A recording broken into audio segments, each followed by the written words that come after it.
सौ शुभदास सूर्यकांत चांदगुडे, अध्यक्ष शर्वाय फाउंडेशन. एक थोडक्यात ओळख करून देते. तर मी इलेक्ट्रॉनिक्स इंजिनियर आहे. इंजिनिअरिंग कॉलेजला मी HOD होते. 30 ते 35 वर्षाचा मला अध्यापनाचा अनुभव आहे. Bus stop. करिअर इथे. आता करिअर विषयी काय बोलणार नाही, बाकीचं बोलते.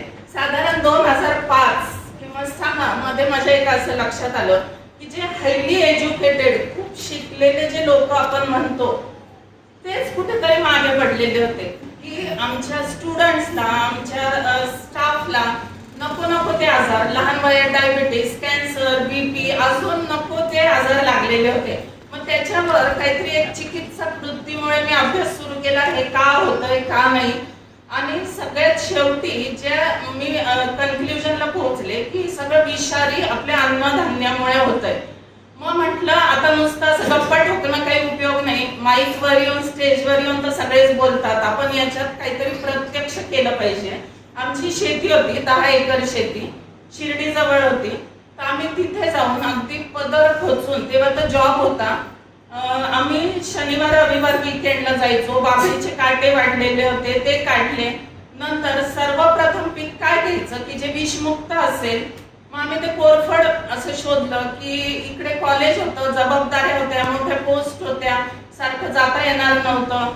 मग आम्ही तिथे कोरफड लावली आणि म्हटलं की काही नाही, आपण चालू बिनधास्त. कारण तुमच्यासारख्या शेतकरी बांधवांकडे फिरलो, ते म्हटले ताई बिनधास्त लावा, काहीही याला भीती नाही.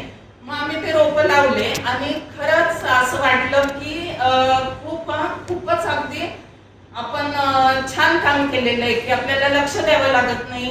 एक पाऊस आला, एका रोपाचे 10 रोपं झाले आणि मग वाटलं जग जिंकलो.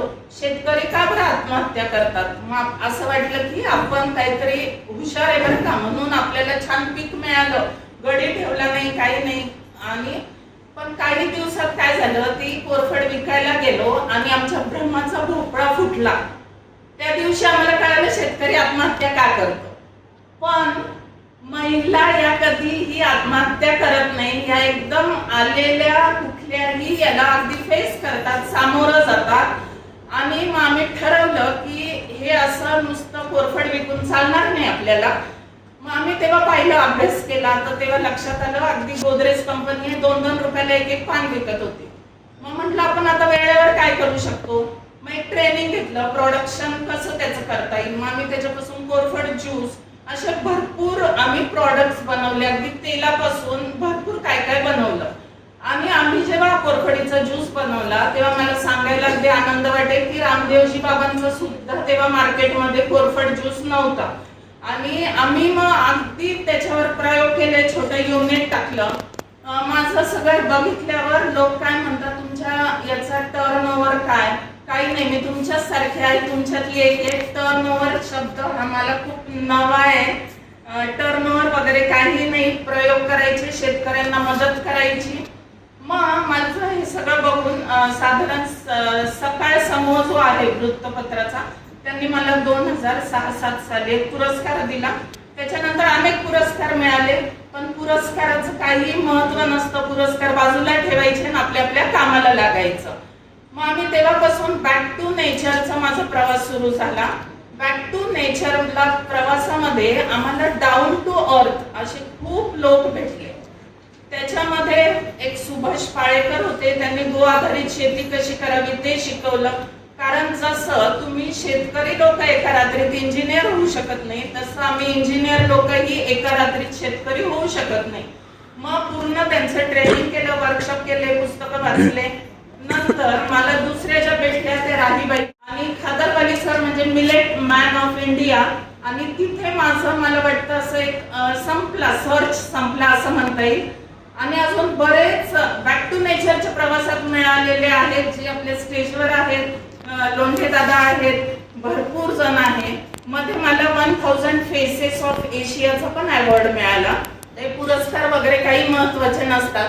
आता याच्यातले तुम्हाला मी एक किस्सा सांगते. म्हणजे हे मला कुठे, मी जेव्हा राहीबाई पोपरेंकडे गेले, ही तिन्ही नावं मी घेतले. हे सगळ्यांना पद्मश्री मिळालेलं आहे. सगळे डाऊन टू अर्थ, तुमच्या आमच्यासारखे राहणीमान असलेले. आणि राहीबाई पोपरेंच्या इथे ते इतकं म्हणजे मला थोडं मन विषण्ण झालं की पद्मश्री मिळालेला, इतके पुरस्कार मिळालेले, त्यांना ठेवायला तिथे जागा नाही. मी म्हटलं ताई हे काय आहे, तुम्ही का बरं नीट ठेवले नाही? अहो हे कुठून असा पसारा देतात आणि हे देतात समजत नाही, आज खायला काही नाही, याचं काय करू आम्ही? म्हणजे अशी खरी अवस्था शेतकऱ्याची आहे. आता थोडस गव्हर्नमेंटने लक्ष घालून त्यांना एक छोटं म्युझियम टाईप बांधून दिलेलं आहे, पण तरी परिस्थिती फार अजूनही त्यांची बदललेली नाही. पण हे सगळे मोठे मोठे लोक मला बॅक टू जर्नी मध्ये भेटले. मग कोरफडीनंतर मी अनेक प्रयोग केले. त्याच्यानंतरचा माझा प्रयोग होता मोरिंगा पावडर, मोरिंगाच्या गोळ्या. तर मोरिंगाच्या चिवेबल टॅबलेट, चघळून खाण्याच्या गोळ्या का केल्या? तर मुंबई पुण्यात पावडर खायला सुद्धा बायकांना वेळ नाही. आम्हाला काहीतरी असं द्या की आम्ही लोकलमध्ये पटकन खाऊ. मग आम्ही चघळून खायच्या गोळ्या तयार केलेल्या, ह्या पण सगळ्या गो आधारित शेतीतल्या. नंतर मग काय झालं, याच्यावर मी अनेक टेक्निकल पेपर्सही प्रेझेंट केले बऱ्याच ठिकाणी, नॅशनल इंटरनॅशनल पेपर्स. थोडंसं माझ्या इलेक्ट्रॉनिक क्षेत्रापेक्षा हे वेगळं काम होतं, पण याच्यात खूप जास्त मला आनंद होत होता. मग माझं 30-31 वर्षाचा जॉब झाल्यानंतर मी जॉब सोडला, कारण मी 21-22व्या वर्षी जॉबला लागलेले होते. तेव्हा बोटावर मोजण्या इतक्या मुली इंजिनियर होत असत. आणि बऱ्याच महिला किंवा बरेच जण त्यांची सक्सेस स्टोरी असं सांगतात की आम्ही खूप गरीब घरातनं आम्ही शहरात येऊन कसा प्रोग्रेस केला. माझं उलट आहे, मी पूर्ण सुखवस्तू घरात होते. माझी आई प्रिन्सिपल होती, वडील बँकेत मॅनेजर होते, पण माझा ओढा, आमच्याकडे शेती नव्हती माहेरी. पण लग्नानंतर जेव्हा शेती मिळाली तेव्हा मला पहिले कळालं की कशाला काय म्हणतात, शेतीला काय म्हणतात. पण माझा ओढा हा शेतीकडे खूप जास्त राहिलेला आहे. आणि मला खूप अभिमानाने सांगावं वाटतं की आज आमच्या गावात किंवा आमचं शिर्डीचं क्षेत्र आहे चासनळी कोपरगाव, माझ्या मिस्टरांपेक्षा मला जास्त लोक ओळखतात की या चांदगुडे ताई आहेत. आम्ही अनेक असे प्रयोग केले आणि 31-35 वर्ष जॉब झाल्यावर मी जॉब सोडला आणि नंतर आम्ही संस्था टाकली शर्वाय फाउंडेशन. त्याच्यात आम्ही अनेक स्किल डेव्हलपमेंटचे कार्यक्रम घेतो, काही गव्हर्नमेंटचे घेतो.